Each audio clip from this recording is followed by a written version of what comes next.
Yeye. Oh no, please don't kill me, I will confess. Please, it is not my fault, forgive me. In the dimly lit shop that once teemed with life and laughter, Adoni sat trembling, her heart pounding in her chest. The mirror before her reflected not her face, but the tormented faces of countless souls, silent screams etched in their hollow eyes. Each face stared back accusingly, pulling her deeper into a vortex of despair. She tried to look away, but an invisible force kept her gaze locked, as if punishing her for every sin she had committed. The faces began to whisper, low, haunting murmurs that grew louder and louder until they became a cacophony of anguish. Why did you do it? They hissed. Why did you take from us? Adoni's body convulsed as she fell to the floor, clutching her head in agony. Tears streamed down her face, but the faces did not relent. They multiplied, filling every inch of the mirror until it shattered into 1,000 pieces. The sound echoed through the silent night, piercing the hearts of those who lived nearby. Adoni lay motionless on the floor, her once lustrous skin now ashen and lifeless. The forbidden reflection had claimed her. Years earlier, Adoni had been a bright-eyed village girl with dreams of escaping poverty. Her father, a struggling farmer, and her mother, a feared herbalist, had raised her in the ways of tradition. While her father's world revolved around the soil, her mother's revolved around spirits. Adoni had always been fascinated yet terrified by the rituals her mother performed late at night under the full moon. Her mother, Aya Orisa, often spoke in riddles, warning Adoni of the dangers of meddling with the supernatural. The spirits give, but they also take, she would say. Never take more than what you need. When Aya Orisa died under mysterious circumstances, some said it was the gods' punishment for her arrogance. Others claimed she had crossed a line that no human should ever cross. Adoni, desperate to leave the village and make a life for herself, fled to Lagos, leaving behind her roots and the dark whispers of her mother's legacy. In Lagos, Adoni struggled to make ends meet. She apprenticed under Momankechi, a kind but strict hairdresser who taught her the trade. Adoni quickly mastered the art, her fingers weaving magic into her client's hair. But success was slow, and the bustling city demanded more than just skill, it demanded money, connections, and luck. Desperate, Adoni turned to her mother's old teachings. She remembered the rituals, the chants, and the sacrifices. It started small. She collected the leftover hairs from her clients and offered them to the spirits, asking for prosperity. To her surprise, it worked. Customers flocked to her shop, and her life began to change. Adoni's shop became famous, but it also became peculiar. There was no mirror in her shop, a rarity for a hairdressing salon. When asked, she would laugh it off, saying, "I don't need a mirror to create beauty." But the truth was far darker. One night, during a particularly powerful ritual, her mother appeared to her in a vision. Aya Orisa's ghostly figure was both familiar and terrifying, her voice echoing with authority. "The mirror is a gateway," her mother warned. "Never allow one in your shop, or you will unleash forces beyond your control."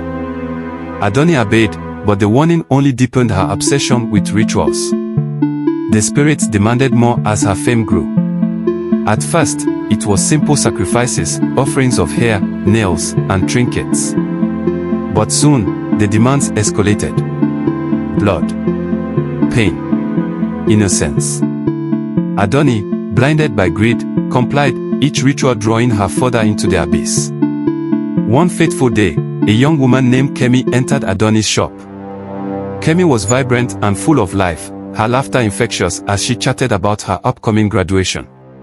Adoni felt an unusual connection to her, a spark of humanity she thought she had lost. When Kemi left, Adoni held her leftover hair in her hands, conflicted for the first time in years. That night, the spirits visited her in a vision. Their voices, once seductive, were now menacing. "We want her essence," they demanded. "Bring her to us." Adoni hesitated, but fear of losing her wealth overpowered her guilt. She performed the ritual, offering Kemi's hair to the spirits. But something went horribly wrong. As she chanted, the air grew thick, and shadows danced ominously around her. The spirits roared in anger. "You have gone too far, Adoni.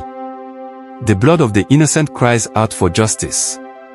The next morning, Kemi was found dead in her home, her body cold and lifeless.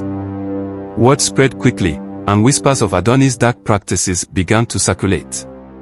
Customers stopped coming, and her once thriving shop became eerily quiet. Haunted by guilt and tormented by nightmares, Adoni spiraled into paranoia. The spirits, once her allies, turned against her. They appeared in her dreams, their ghostly faces accusing her of betrayal. Her wealth brought her no comfort as she descended into madness. One evening, as she sat alone in her shop, the door creaked open. A figure stepped inside. It was Kemi's mother, an elderly woman with piercing eyes that seemed to see into Adoni's very soul. "You took my daughter," the woman said, her voice trembling with grief and rage. "May the gods judge you for your sins." She placed a small mirror on the counter and walked out. Adoni stared at the mirror, her heart pounding. Her mother's warning echoed in her mind, "The mirror is a gateway." Unable to resist, Adoni looked into the mirror. What she saw shattered her. The reflection showed the faces of all her victims, their eyes filled with pain and accusation. As she watched, her own face twisted into a grotesque mask of horror. Adoni's screams echoed through the empty streets, but no one came to hide. The next morning, her shop was found abandoned, the mirror shattered on the floor. Adoni was never seen again, but the locals say her spirit still lingers, bound to the shop she once called her own. The story of Adoni's glamour touch became a cautionary tale in the community. It taught the dangers of greed, the price of harming others for personal gain, and the importance of heeding warnings, no matter how strange they may seem. The shop remained empty, a grim reminder of the consequences of tampering with forces beyond human understanding.